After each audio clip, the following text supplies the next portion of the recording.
Bonjour à tous, j'espère que vous allez bien. On se retrouve aujourd'hui pour faire un point sur le compte titre, le CTO. On va évidemment parler de Starbucks qui s'est littéralement fait allumer en bourse. Je vais aussi vous parler de mes prochaines positions et puis on passera un ordre d'achat ensemble.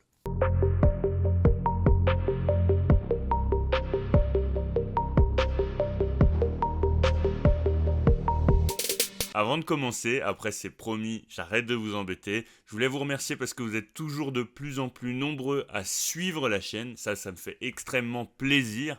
N'hésitez pas à vous abonner si vous voulez soutenir mon travail parce qu'il y a toujours une grosse partie des personnes qui regardent la vidéo qui ne sont pas abonnées à la chaîne. Alors la première chose qu'on va faire, c'est d'annuler notre ordre sur Zoetis parce que pour l'instant, il n'a plus lieu d'être finalement.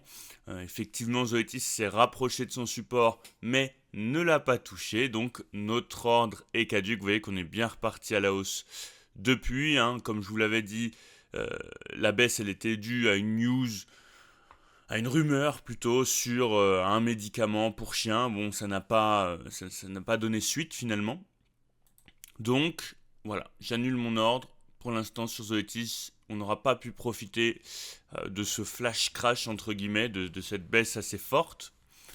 En revanche, on a Starbucks qui a perdu 16% cette semaine. Pas d'inquiétude, Starbucks c'est une petite position.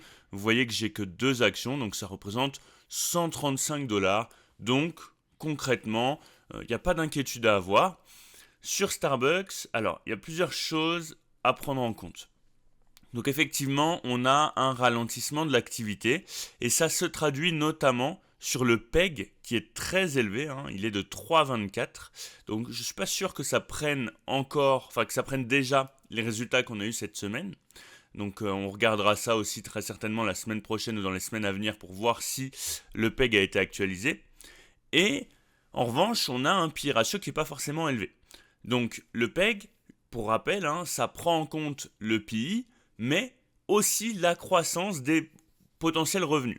Et donc un PEG de 3,24 c'est très élevé. Donc personnellement pour l'instant je ne vais pas recharger sur Starbucks.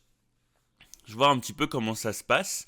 Mais il faut quand même prendre en compte qu'on est potentiellement actuellement sur une zone d'achat. Donc, je vais voir un petit peu comment est-ce qu'on se comporte ici. Effectivement, si on venait à break profondément, je serais amené à vendre à perte Starbucks. C'est pas grave. En revanche, si on venait à former une structure haussière, je serais peut-être amené à recharger potentiellement un petit peu de Starbucks. Mais pour l'instant, je touche pas à ma position. C'est une petite position. C'est pas la position. C'est pas du tout ma position phare. Donc, pour l'instant, je ne touche pas à Starbucks. Il faudrait peut-être qu'on fasse aussi un petit point sur MSCI parce que c'est notre deuxième position qui est un petit peu malmenée. Et là, pour le coup, j'ai beaucoup plus de conviction sur MSCI. Alors, ce que vous voyez, c'est que là, à l'heure actuelle, on est sur un order block acheteur. Il y en a 2. Mais là, nous, on se concentre sur celui du dessus. Donc, qui commence ici à 459 et qui va jusqu'à 500 à peu près dollars. Donc, nous, on est toujours dans notre order block acheteur. Et personnellement, j'attends encore parce que j'ai une grosse position sur MSCI. Donc là, je patiente un petit peu aussi, finalement. Patience est de mise. Mais voilà, potentiellement, je serais peut-être amené à recharger sur MSCI puisque je considère qu'on est sur des zones qui sont plutôt attractives. Et MSCI, je l'ai déjà analysé à plusieurs reprises, on est sur une société avec d'excellents fondamentaux. Petit aparté, si vous voulez ouvrir un compte titre, vous trouverez dans la description un lien de parrainage pour vous inscrire sur des giros. Il y a des offres qui peuvent varier en fonction de la période de l'année. Ensuite, on a Visa. Visa, c'est pareil, on était rentré sur l'action avec une toute petite position. Et puis le but, ça va être de faire baisser notre PRU. Donc sur Visa, personnellement, j'identifie plusieurs niveaux. On a les 0,236 de Fibo sur lesquels je ne vais pas forcément recharger.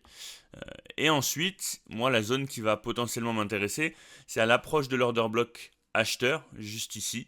Donc entre les 0,382 et les 0,5 de Fibo. C'est une zone qui pour moi commence à être intéressante et pourquoi pas, si on fait durer un petit peu dans le temps, se rapprocher aussi de la moyenne mobile 200 périodes. Donc Visa aussi, très très belle action qui a publié des bons résultats. La réaction du marché n'a pas été forcément positive parce que je pense que ces résultats, ils étaient déjà pricés. Donc ils étaient déjà inclus dans le prix de l'action anticipé par le marché, finalement. Ensuite, on a Adobe, pareil, commence à se rapprocher tranquillement. Je vous l'avais dit, Adobe, faut être patient. On se rapproche potentiellement de zones qui vont m'intéresser. Donc c'est pareil, je patiente pour Adobe. On a break la moyenne mobile de 100 périodes, mais on est repassé au-dessus. Donc à confirmer. Vous voyez qu'on l'a déjà fait par le passé, on est passé en dessous, on est repassé au-dessus, on est repassé en dessous, on est repassé au-dessus, puis finalement on est venu chercher plus bas. Donc voilà, c'est pareil, Adobe, je surveille. Alors là, c'est différent, on est sur notre ETF Inde. Donc notre ETF Inde qui pour l'instant performe tranquillement, il fait sa petite performance, il fait son petit chemin. Donc pour l'instant, on est à 520 $. J'aimerais faire monter un petit peu la part de l'ETF au sein du portefeuille. Et donc, là, je vais potentiellement attendre une très légère correction avant de recharger. C'est le but avec cette position. Donc jamais l'acheter sur le top. Toujours attendre une légère correction pour en reprendre. Sachant que là, pour l'instant, le Fibo, il n'est pas valide parce qu'il faudrait qu'on ait une mèche à la baisse. Mais je considère qu'on a une bougie qui est révélatrice finalement de l'indécision. Là, à ces niveaux-là, vous voyez, on a un tout petit corps, une grande mèche vers le haut, une petite mèche vers le bas. Donc on s'est fait repousser par les vendeurs. Vous voyez, les acheteurs, on est venu jusqu'à 8,80 €. Enfin, 8 $. Oui, si, c'est en euros là. 8,80 €. Et puis on s'est fait légèrement repousser. Donc voilà, potentiellement, moi personnellement, j'attends une petite baisse pour pouvoir tranquillement recharger. Et ensuite, je vais vous parler de Fortinet, FTNT, qui a bien baissé. Fortinet, une action sur laquelle on va rentrer ensemble. On a effectivement eu une grosse baisse, comme vous le voyez, quasiment 10%, dû au résultat. Mais Fortinet, ça reste une très belle société avec de très bons fondamentaux. Si on regarde le PI ratio, ça peut paraître très cher. On est à un PI ratio de 40. Donc là, on peut se dire, oula, 40 fois les bénéfices, ça fait cher. Mais si on regarde le PEG, donc qui prend en compte la croissance, on est sur un PEG de 92, ce qui pour moi est très positif. On peut tout à fait descendre plus bas. Je vais vous montrer l'analyse technique. Ma cible, globalement, on va se remettre en weekly, pardon. Ma cible, globalement, elle est plus bas, mais je vais quand même rentrer, on est sur un mid-range, je vais quand même rentrer tranquillement sur l'action, même si je juge qu'on peut aller plus bas, et justement, je vais anticiper ça. Donc là, je vais prendre une petite position, et puis, je vais placer un ordre, de sorte à pouvoir recharger. À l'approche de cette grosse zone acheteuse, on a un order block acheteur, puis moi je vous ai dessiné une zone vendeuse ici, puis une zone acheteuse, puis vous voyez que ça fait quand même un beau range, zone acheteuse, zone vendeuse, zone acheteuse, zone vendeuse, zone acheteuse, zone vendeuse, et puis on revient potentiellement sur notre zone acheteuse. Donc je ne vais pas attendre pour rentrer dessus. Bon, c'est une société qui range quand même depuis 2021, on a des belles perspectives. Pour moi, c'est quand même un secteur d'avenir. On est lié à tout ce qui est cybersécurité. Donc voilà. Donc on va passer ensemble. Un ordre d'achat, sur Fortinet, FTNT. Donc pour Fortinet, alors on vérifie qu'on a bien la bonne action. Donc c'est FTNT côté au Nasdaq. Ok. Donc c'est un achat. À court limite, je l'ai mis à 58,9. Comme ça, le but, c'est quand même de ne pas avoir un prix supérieur à celui du marché actuel. Donc le but, voilà, c'est d'avoir à peu près ce prix-là. Donc un ordre continu, voilà. En termes de quantité, on va en prendre, donc je crois qu'elle est à 58, donc on va en prendre 4. Ça fait 218 $.